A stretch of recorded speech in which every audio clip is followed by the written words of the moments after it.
¿Quién es Jesús? Esa es la pregunta que se hace desde 2000 años atrás y que la gente todavía busca respuesta.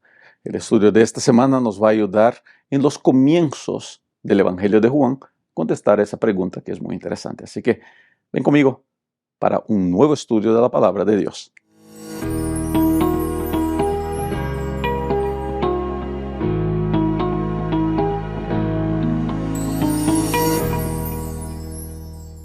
Muy bienvenida, querida amiga, querido amigo a mi canal. Soy Rubén Bullón y este video es el estudio de la lección de la Escuela Sabática, lección de número 3, que trae como título La historia de fondo, el prólogo. Y como siempre comenzamos con el verso para memorizar. En el principio existía el verbo, y el verbo estaba con Dios, y el verbo era Dios. Juan 1:1. Creo que todos nosotros, así como un servidor, pues, esperábamos este estudio como el número 1. Por alguna razón que desconocemos, no es el número 1, es sí el número 3, donde entramos a dialogar y hablar un poquito sobre la preexistencia de Jesucristo, Él como el Logos, y qué eso quiere decir y qué implicaciones eso tiene en nuestra salvación. Muchos han intentado cuestionar la divinidad de Cristo o su eternidad. Muchos sugieren que Él es creado por Dios, abajo de Dios. Queridos, entender y aceptar Cristo como Dios, como el Dios creador, el Dios que siempre existió y siempre existirá, que es uno con el Padre, entender Cristo como una de las personas de la divinidad es vital para nuestro entendimiento de salvación y para nuestro avanzar en la caminada espiritual. Y vuelvo a hacer la pregunta que ya les hice varias veces en mi canal.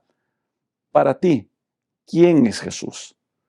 Contestar esta pregunta es muy importante para que tu caminada espiritual sea provechosa, sea satisfactoria, sea plena.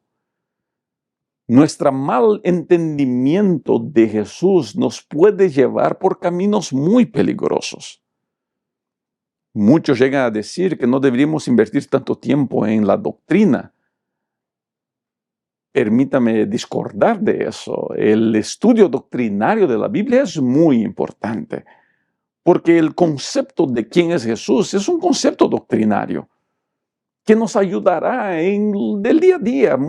Yo me acuerdo de cuántos jóvenes me preguntaron eso, pastor, ¿de qué me importa saber las doctrinas cuando estoy en las batallas de depresión, en la salud mental, en las batallas contra las adicciones, las drogadicciones, cuando estoy intentando salir de mis pecados? Es muy importante. Porque entender que Jesús es Dios y que yo recibo perdón de Dios y que yo recibo fuerzas de Dios, me ayuda a entender que mis adicciones, por fuertes que sean, pueden ser superadas por el poder de Dios. Y durante esta semana veremos un poquito más sobre eso. Y te acompaño a que te quedes hasta el fin del estudio, porque es importante que entiendas todos estos conceptos. Y creo que al final de este estudio, tu entendimiento de Cristo cambiará o será solidificado en conceptos bíblicos. Y eso nos ayudará en todos los momentos de nuestra vida. Jesús es nuestro Dios, nuestro Salvador. Y alabaremos siempre su nombre por eso.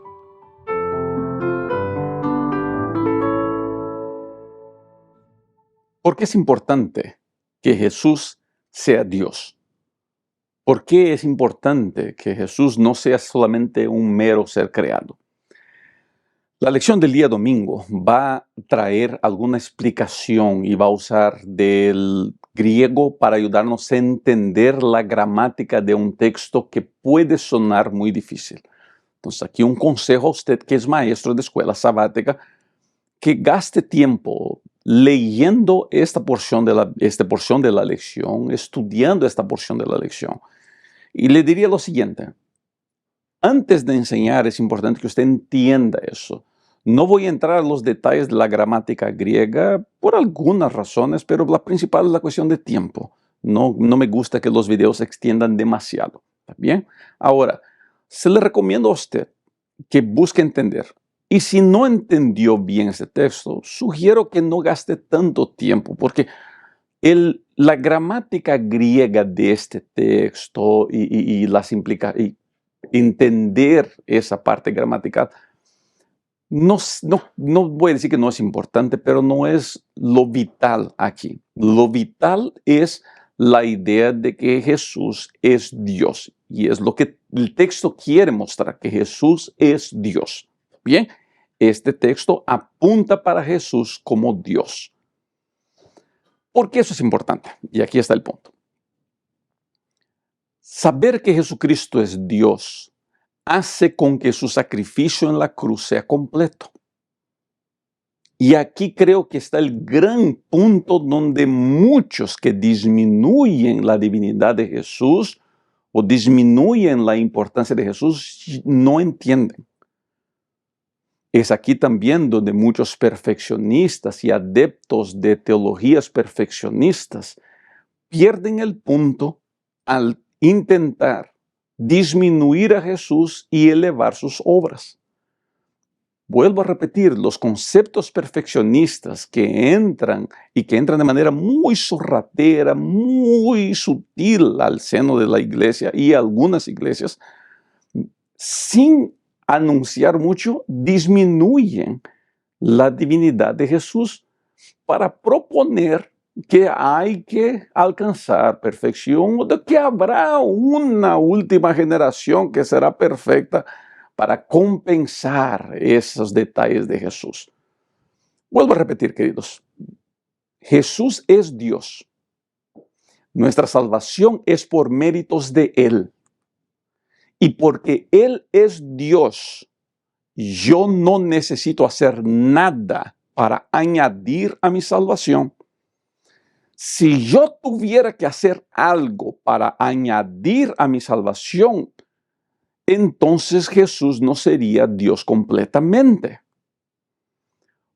Por eso, por veces, y estoy tratando de cuidar con esas expresiones, pero por eso por veces cuando me preguntan sobre perfeccionismos y ideas perfeccionistas, yo las apunto como ideas diabólicas, porque quieren disminuir la importancia de Jesús. Y todo lo que quiere disminuir la importancia de Jesús es diabólico. ¿Entiende eso? ¿Por qué creo que Jesús es Dios? Porque creo que su sacrificio es suficiente. Porque creo que su sacrificio es completo. Y solamente Dios pudiera hacer lo que Él hizo en la cruz. Solamente Dios pudiera enfrentarse al enemigo como Él lo enfrentó.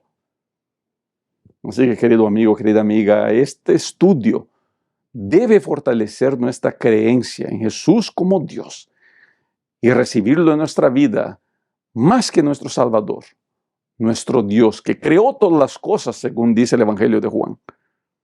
Y más que eso, el Dios que puede crear todo otra vez. Y si estás viviendo un momento muy difícil, muy complejo, muy doloroso, yo te invito a acercarte a Cristo y decirle, Señor, tú eres Dios. Necesito que reconstruyas mi matrimonio. Necesito que reconstruyas mi vida. Necesito que reconstruyas mi salud. Y verás como Dios, nuestro Señor Jesucristo, hará grandes cosas en tu vida y te bendecirá de manera muy especial.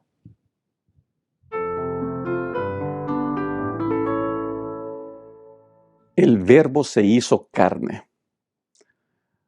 Por veces, un texto denso como ese es el comienzo del Evangelio de Juan, nos desanima a leer, y porque es muy denso y nos desanima a leer, creo que no nos damos cuenta de cuánta belleza existe en ese texto.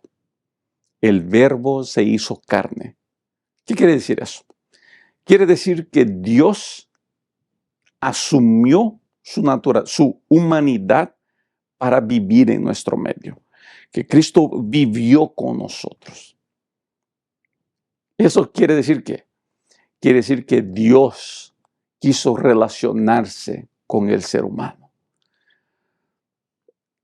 Dios pudiera haber destruido a la humanidad, en Adán y Eva cuando pecaron. Era su derecho a hacer. Él les dijo eso, que eso pasaría. ¿Por qué no lo hizo?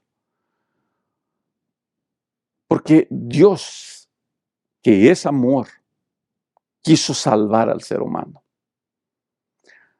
No creo que los ataques del diablo harían con que Dios cambiara su opinión. Yo creo que aunque el diablo no lo hubiera atacado, y otra vez es una opinión personal, aunque el diablo no lo hubiera atacado, Cristo, Dios, la divinidad, haría todo para salvar al ser humano, salvar a la humanidad. Esa es una opinión, una conjetura, ¿no? Pero es así que yo veo a Dios. Y el amor de Dios por la humanidad hace con que su Hijo venga, nazca y viva en medio del ser humano. Viva, coma con el ser humano, camine, se canse, tenga sed. Interesante, ¿no? Porque eso nos ayuda a contestar algunas preguntas muy interesantes. ¿Qué haría Dios con esas personas que viven una vida diferente de la mía? ¿Qué haría Dios con los que guardan un día diferente del mío? ¿Qué haría Dios con la gente que come cosas que yo no como, o toma cosas que yo no tomo, o va a lugares donde yo no voy? ¿Qué haría Dios? Es muy fácil contestar esa pregunta. ¿Qué hizo Jesús? Porque Jesús es Dios. Y cuando Jesús estuvo en la tierra, ¿qué fue lo que Él hizo? Pues, Él anduvo con esta gente, Él se sentó con esa gente, Él comió con esa gente, con gente que no era religiosa, gente que no iba a la iglesia, gente que estaba a la margen de la sociedad, gente que era rechazada por los suyos, gente que, pues, todo el mundo tenía vergüenza de estar con ellos. Jesús se relacionaba con esas personas. Jesús andaba con ellas, comía con ellas, las llamaba de amigos. ¿Qué haría Dios si estuviera en nuestro lugar hoy día? Pues haría lo mismo. Y si yo soy un representante de Dios en la tierra, si yo soy carta de Dios a la humanidad, si yo soy un seguidor de Cristo, un cristiano, ¿qué debería hacer yo? A mí me preocupa mucho. A mí me preocupa mucho cuando nosotros permitimos que nuestra religiosidad nos aleje de las personas. Para muchos de nosotros, una vida cristiana, una vida en Cristo, es aislarnos del mundo, encerrarnos en nuestras burbujas religiosas, encerrarnos adentro de nuestras iglesias, dedicarnos solamente a lo que nos conviene o a lo que nos gusta.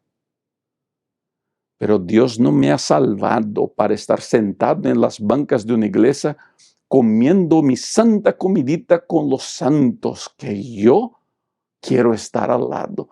Dios me ha salvado para que yo salga de mi burbuja y vaya a un mundo que huele mal, que no huele como yo quiero, a un mundo oscuro, a un mundo de maldad. Y me siente con esas personas y comparte el pan con ellas para que de alguna manera ellas puedan conocer de Dios a través de mi gracia, a través de mi misericordia, a través de mi amor. Dios no te ha salvado para que se encierres en una iglesia. Él te ha salvado para que vayas a las calles y vivas con las personas y las abraces e introduzcas Cristo en medio de ellos. La palabra hecha carne es una demostración de que Cristo quiere vivir con nosotros, quiere habitar en nuestro medio, quiere estar siempre al lado nuestro. Y ese es un gran ejemplo que el Padre nos deja. Si Cristo se dignó a vivir con una raza caída, pues yo también debería dignarme a sentarme al lado de aquellos que quizás no coman como yo como o vivan como yo vivo, pero que necesitan escuchar un mensaje que yo tengo. Y ellos no escucharán mi predicación, pero escucharán mi vida. Y quizá eso sea suficiente para que ellos se enamoren también del Verbo que un día se hizo carne.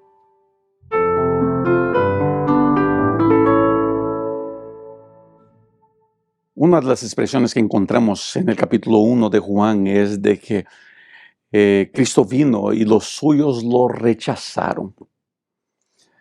Permítame hablar un poquito de ese tema. El mundo rechaza a Cristo. Y hay algunas implicaciones en eso, que creo que nosotros que nos llamamos pueblo de Dios, nosotros que nos decimos cristianos, deberíamos considerar un poco mejor. ¿Por qué el mundo rechaza a Dios?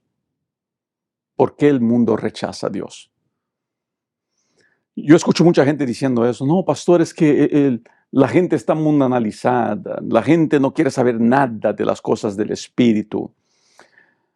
En Estados Unidos y en Europa se habla mucho de la secularización, ¿sabe? El posmodernismo. Ya hay nuevas tendencias que van más allá del posmodernismo.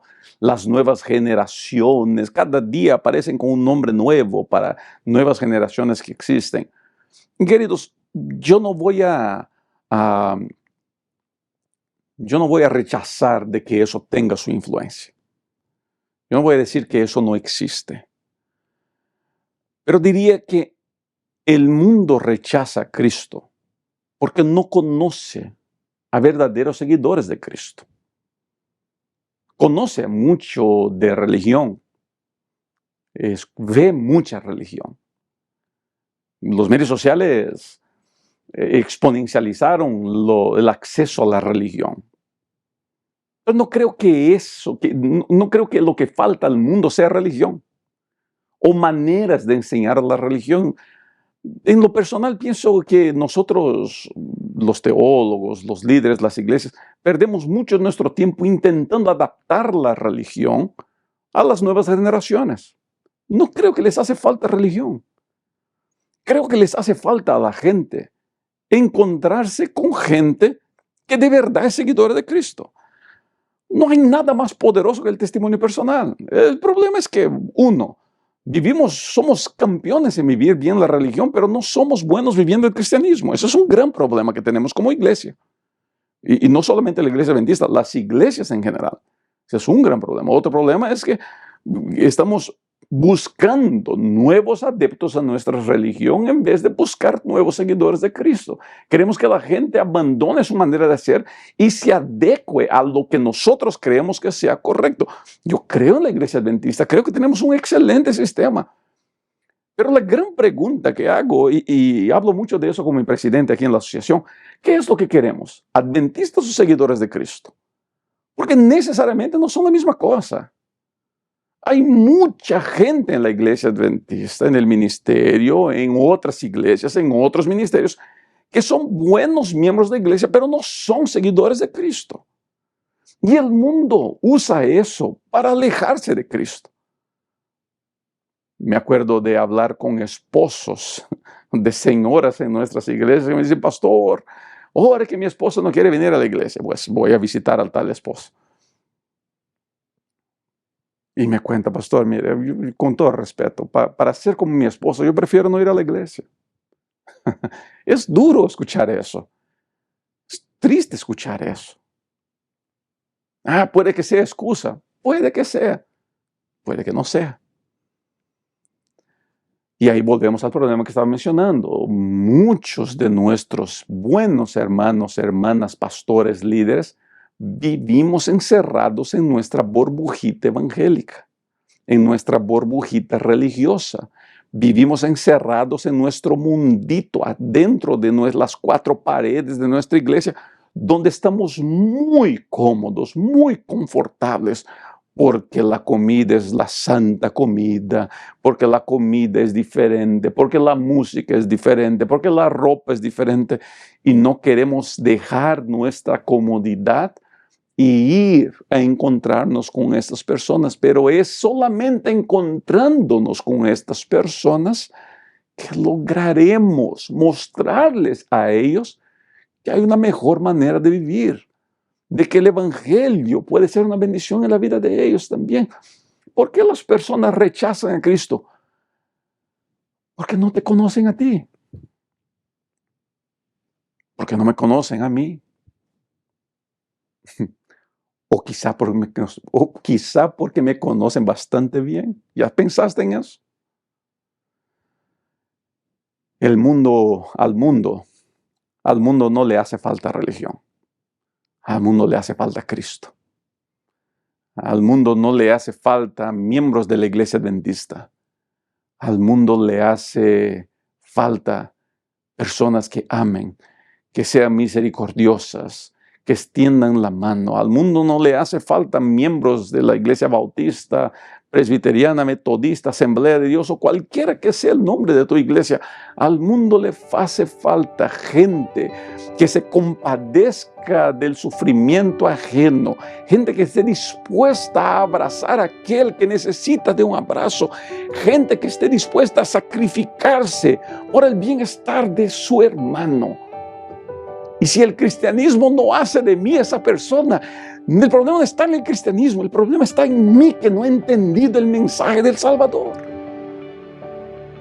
¿Qué ha hecho de cambios en tu vida el mensaje del Señor Jesucristo? ¿O lo has rechazado también a Él en nombre de tu religión? Esas son preguntas serias y dolorosas que valdría mucho la pena que nos hagamos todos los días.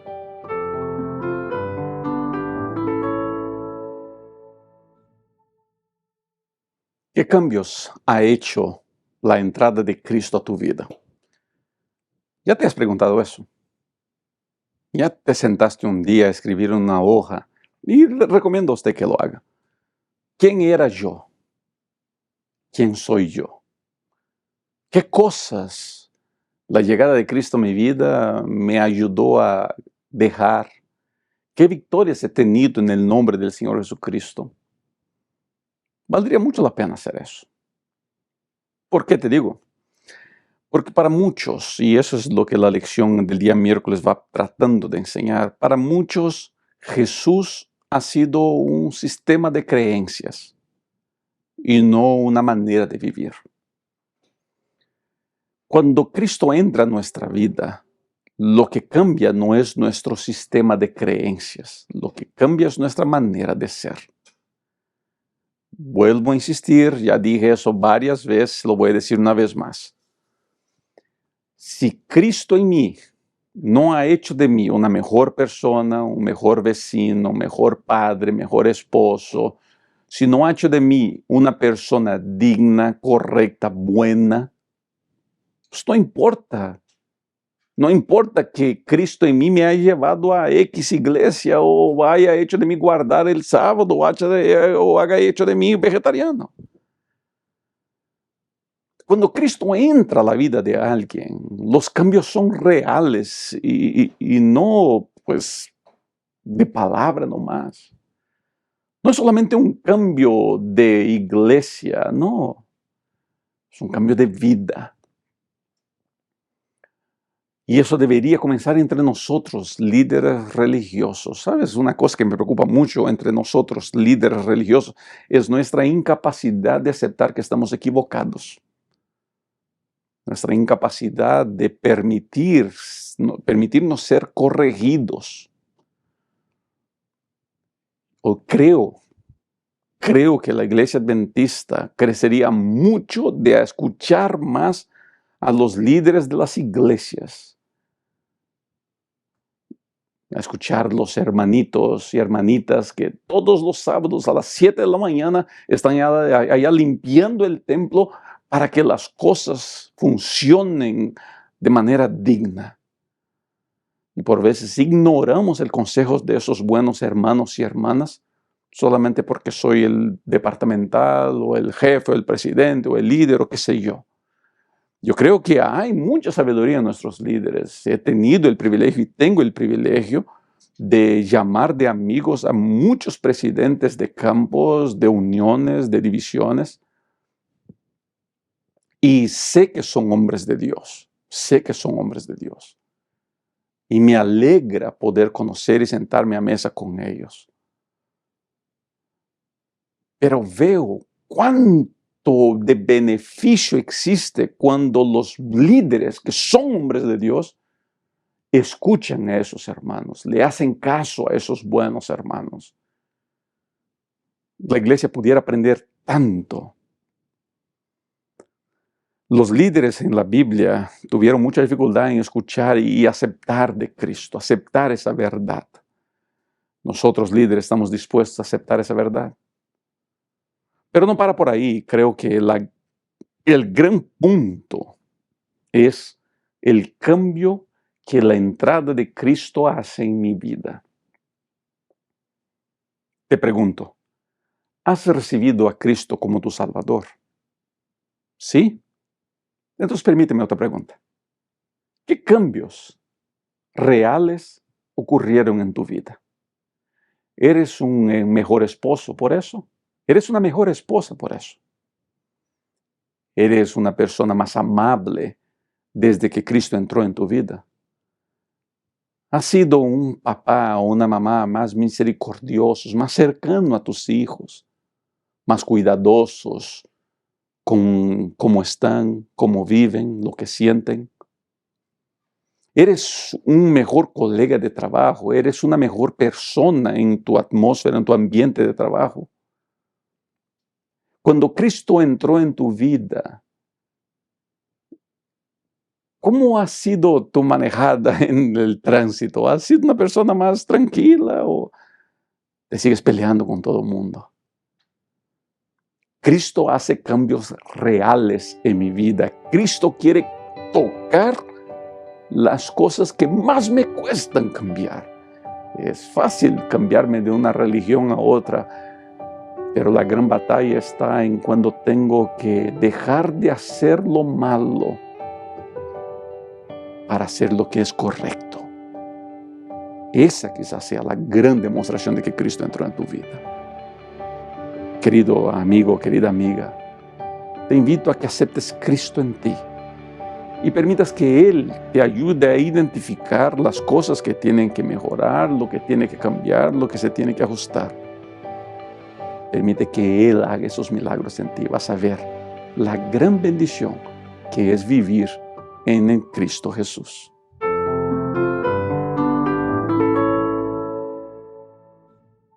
¿Qué es la gloria? ¿Qué es la gloria? La Biblia, en la lección del día jueves, habla sobre la gloria, porque llegó la hora, Juan 17, Jesús habla, llegó mi hora de glorificarte, de que me des gloria, terminado mi obra. Para Jesús, la gloria era cumplir con el plan de Dios, cumplir con el plan que establecieron, cumplir los designios del Padre. Eso era gloria para Él. Y para ti, querido amigo, querida amiga, ¿qué es gloria? Para Jesús la gloria era la vergüenza de la cruz. La cruz era un asunto horrible. Y Jesús se gloría en eso, porque esa era la voluntad del Padre. Al fin, la gloria está en cumplir la voluntad del Padre. Y aquí es donde entra, creo, la capacidad de discernimiento, de identificar qué es mi voluntad y cuál es la voluntad de Dios. Cuando yo logro hacer ese ajuste, cuando yo logro tener ese entendimiento, las cosas cambian en mi vida, las cosas mejoran en mi vida. Muchos de nosotros estamos persiguiendo nuestra voluntad pensando que es la voluntad de Dios. Y pienso, opinión mía, pienso que Dios nos bendice porque Él identifica nuestra honestidad y nuestra sinceridad y Él quiere que prosperemos. Ahora, mi sinceridad y mi honestidad no pueden ser mi eterna excusa para hacer lo que Dios no me pidió hacer. Yo tengo que buscar cumplir la voluntad de Dios, aunque me cueste hacer a un lado mi voluntad y mis planes. Hoy día, yo, después de 27 años como pastor, veo por los caminos que Dios me ha llevado. Les confieso a ustedes que he pensado, cuando era más joven, que había habría llegado a otros lugares, hubiera estado en otras posiciones, hubiera vivido otras cosas que nunca se cumplieron. Y siempre pensé que haría esas cosas, pues, porque era el plan de Dios para mi vida. Hoy día gozo de una paz tan grande en mi corazón, de que estoy viviendo la voluntad de Dios para mi vida. Porque en determinado momento de mi ministerio, y alabo a Dios por la vida de mi esposa y de mis hijas, ellas me ayudaron a entender que la voluntad de Dios no es necesariamente la mía. El plan de Dios no es el mío. La gloria de Dios no es lo que yo pienso que es gloria. Yo jamás pensaría que la cruz es gloria, pero para Cristo era gloria. Así que, querido amigo, querida amiga, yo quisiera invitarlo a usted hoy día a pedir que Dios te muestre cuál es su voluntad de Él para ti, por dónde Dios te quiere llevar. Y cuando yo identifico Cristo en mi vida, entonces yo tengo condiciones de avanzar por esos caminos, siguiendo esos rumbos, avanzando según la voluntad de Dios para mí. Ah, mi querida amiga, mi querido amigo, Dios tiene tanta cosa buena para ti. Dios tiene tantos planos lindos para ti. Dios tiene tanta cosa hermosa para hacer en tu vida. Dios te quiere llevar por caminos que nunca imaginaste que pudieras seguir. Dios te quiere llevar por caminos que nunca imaginaste que pudieras tener. Yo cuando me miro al espejo veo cuánta cosa maravillosa Dios me ha dado. Y la única cosa que puedo hacer es alabar a Dios. Yo tengo 2 hijas, tengo mi esposa. Ellas no saben, bueno, ahora lo van a saber, pero por veces yo me siento mirando la foto de ellas 3 y de mis ojos caen lágrimas, porque yo sé que yo no merezco nada de eso, pero Dios me los ha dado y eso es gloria. Aprende a aceptar la voluntad de Dios en tu vida y verás la gloria de Dios manifestada en ti. Aprende a aceptar lo que Dios tiene para ti.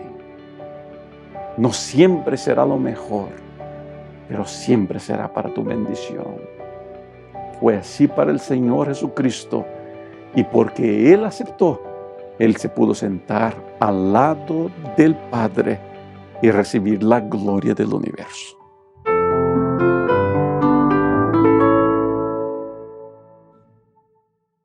El Señor Jesucristo es nuestro creador, es nuestro mantenedor, es Dios con el Padre.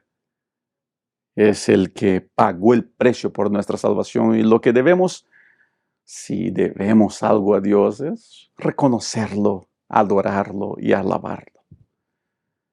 A mí me impacta saber que Dios en Cristo Jesús, que el Señor Jesucristo hizo todo lo que hizo sin esperar nada en pago,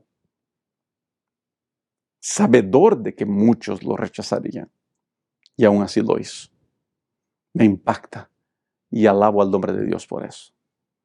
Espero que usted también, querido amigo, aprenda a alabar al nombre de ese Dios, el Señor Jesucristo. Verá cómo su vida será cada día mejor. Permítame terminar este estudio leyendo una cita del Espíritu de Profecía, por favor. Acompañe en pantalla. Jesús dijo: yo cuando sea levantado de la tierra, a todos los atraeré a mí mismo. Cristo de ser revelado al pecador como el Salvador que muere por los pecados del mundo. Cuando contemplamos al Cordero de Dios sobre la cruz del Calvario, el misterio de la redención comenzará a revelarse a nuestra mente y la bondad de Dios nos guiará al arrepentimiento. Al morir por los pecadores, Cristo manifestó un amor incomprensible, y este amor, a medida que el pecador lo contempla, enternece el corazón, presiona la mente e inspira contrición al alma. Cuando los seres humanos hacen un esfuerzo por reformarse, nacido de un sincero deseo de hacer lo recto, es el poder de Cristo el que los está atrayendo. Una influencia de la cual no son conscientes obra sobre el alma, y la conciencia se vivifica y la vida eterna se enmienda. Y a medida que Cristo los induce a mirar a la cruz y contemplar a quien ha traspasado sus pecados, el mandamiento haya cabida en la conciencia. El Camino a Cristo, páginas 22 y 23. Cristo quiere trabajar en tu vida. Él quiere seguir haciendo cosas increíbles en ti.